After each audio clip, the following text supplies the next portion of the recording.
What is it acceptable to say about suicide bombers? That they're justified? At least if they're Palestinians acting in Israel? What if you said, I wish more people would bomb the London Underground? Should you be kicked out of this country? Well, that's what the government's going to try to do today. Set out clearly what is unacceptable behaviour for people who come to this country and will lead to them being deported or excluded. The Mayor of London, Ken Livingstone, is here with us in the studio. Good morning. Do you see how it can be done? Well, I think it will not be easy, and I will approach this, whether or not I support this will depend on whether it passes what I call the Nelson Mandela test. If this new law had been in place 20 years ago, would the supporters of Nelson Mandela's ANC been deported from Britain? If it can pass that test, I think broadly it will be acceptable. But if you start getting into the point where it would look as though we might have deported some of those ANC refugees who were here fighting the apartheid regime, then I wouldn't support it. OK, well, let's look at a test which might apply today. We know that, we understand that the phrasing might be something along the lines of glorifying terrorism, and someone who could be said to have glorified terrorism is Dr Yusuf al-Qaradawi, who's somebody you've invited to London to speak in London before. Now, he's defended suicide attacks against Israelis. He said it didn't matter if women and children were the victims of such attacks. Could he be banned? Should he be banned? Well, no, I don't think he should be banned. He makes it quite clear he's opposed all acts of terrorism by Al-Qaeda around the world. He urged Arabs to donate blood after September the 11th and so on. But when you come to this terrible issue of the Middle East, where Israel is illegally occupying other people's land, and the Israeli military have a system which causes quite considerable civilian casualties. Dr Qaradawi says, and I don't agree with him, but he says, the only thing the Palestinians have is their bodies. And I would denounce all acts of violence in the Middle East, whether it's by the Likud government or whether it's by terrorists. This is not you, this is him, and what he said could be defined as glorifying terrorism. In that case, there will be very, very few Muslim scholars or leaders that will ever be admitted to Britain, because I think the vast majority of Muslims identify with the struggle of the Palestinian people, and I think I see real parallels between what happens in Israel and Palestine today with the bombing campaign run by the ANC against the white apartheid regime 20 years ago in South Africa.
You talked about nationalism, and throughout history, Europe's had a problem with accepting diversity, with avoiding tribal bloodshed and nationalistic bloodshed. Do you feel confident that those problems are behind Europe?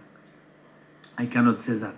When one has lived, as I did, day after day, the war in former Yugoslavia, when you have seen with your eyes the bloodbath of Bosnia-Herzegovina, which was, as I said, a pattern of Europe, a micro Europe. And when you know that this had happened at 2 hours from Paris or 3 from London, you cannot say that bloodbath is out of the landscape of Europe. Of course not. As Sigmund Freud, an Austrian who finished his life in London, said, civilization is like a very thin pellicula above a permanent barbarity. A kind of thin skin. Thin skin, yeah, exactly. And moreover, what I think also, you have in Europe today a sort of European optimism. And not only optimism, more than that, most of Europeans think that the train of history is launched, that it will go to its aim, and that Europe will be done anyway. That Europe is irreversible, that Europe is necessary, is written in the course, in the process of history, that there is a sort of automaticity of the building of Europe. I don't think so.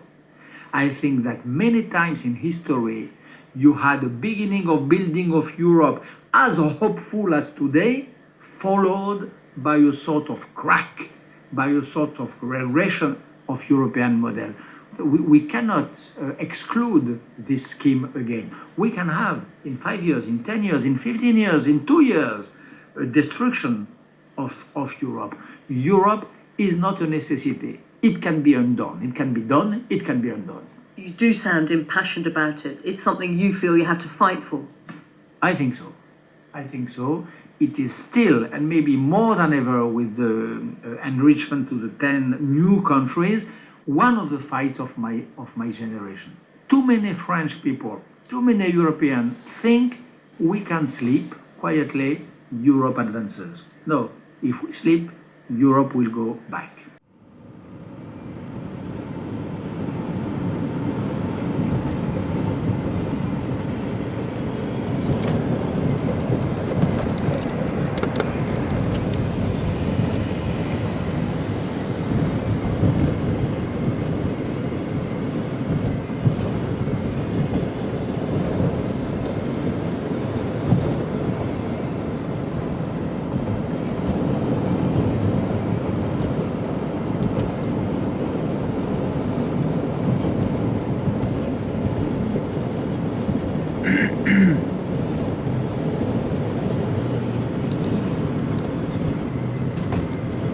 Wir müssen jetzt Straßmannstraße. Oh, da helfen Sie mir weiter, bitte, ja? Alles klar. Da kenne ich mich nicht aus. Ich bin nämlich in Spandau zu Hause, das ist 20 Kilometer weiter westlich. Ich komme so selten hierher. Ist kein Problem. Kennen Sie Berserinplatz? Sagt mir auch alles nichts. Einfach bis Frankfurter Tor geradeaus. Gut, das ist mir ein Begriff. Ja, alles klar. Dankeschön. Keine Ursache.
New Zealand has finally been sheared live on national television after evading farmers for 6 years. A 10-year-old sheep named Shrek hid in caves in the country's southern highlands and grew a fleece weighing around 27 kilograms. The giant fleece, thought to be the biggest anywhere, will be auctioned off for charity. It's estimated that it will provide enough wool to make more than 20 suits. Leaders from both sides of the Atlantic are meeting in the German capital Berlin to discuss ways of combating anti-Semitism in schools and possible new legislation.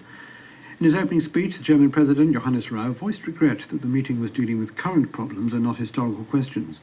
A two-day conference following its growing concern about a rise in attacks against Jewish targets in Western Europe. And that's the end of this bulletin of BBC World Service News.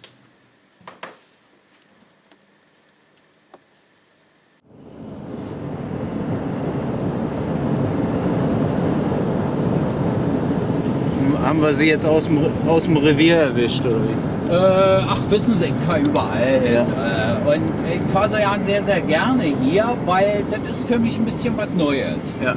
Denn in meinem Kiez da kennt man jeden Baum und jeden Ziegelstein und die meisten Fahrgäste kennt man schon mit Namen und so weiter. Da ist das schon alles so ein bisschen langweilig. Ne? Und hier ist immer Leben, Veränderung, hier lerne ich immer was zu und so weiter. Und das finde ich ganz okay. Ich fahre gerne hier. Aber wie gesagt, meine Kenntnisse, muss ich leider zugeben, sind hier sehr dürftig.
French form of anti-Americanism was similar in a way to the European form of anti-Americanism. It wasn't just France.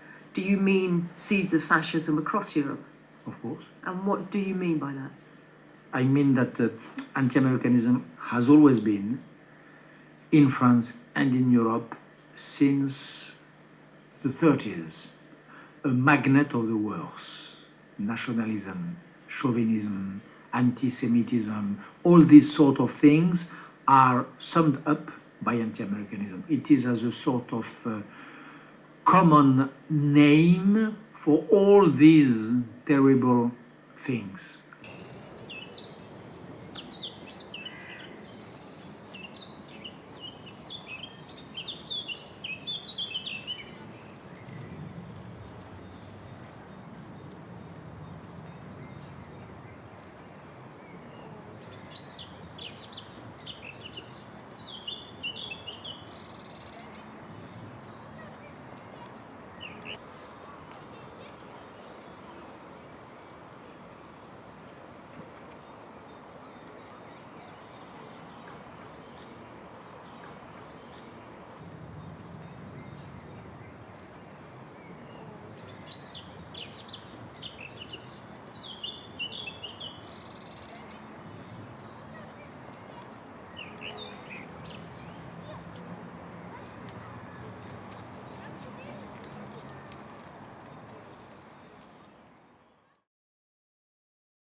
Come in. It's not quite evening yet. Internationally renowned, but hounded at home. He told me he fears for his safety. You were saying earlier the importance of travel, of sending young French kids, British kids, to travel, to experience. Of course, but not yet enough. This will be an improvement, but you have also the old hatreds, the old bad patience, racism, which is going up, maybe. This is the whole goal, old ghosts. And how do you slay those ghosts? You never kill ghosts. You can only keep them at respectful distance. They stay here. They stay here.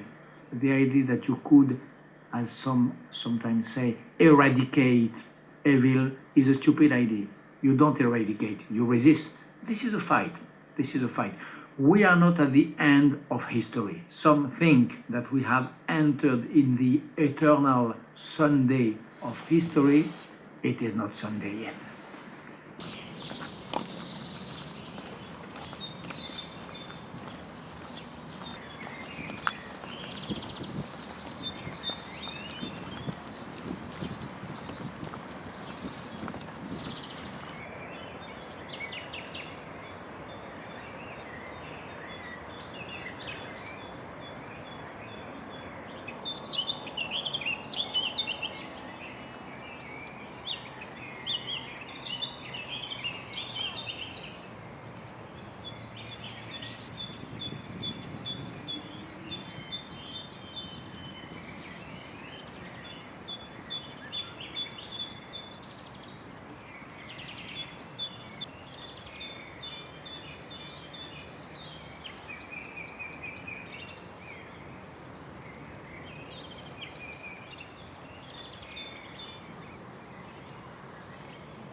pupils at the school in Worthing was hurt.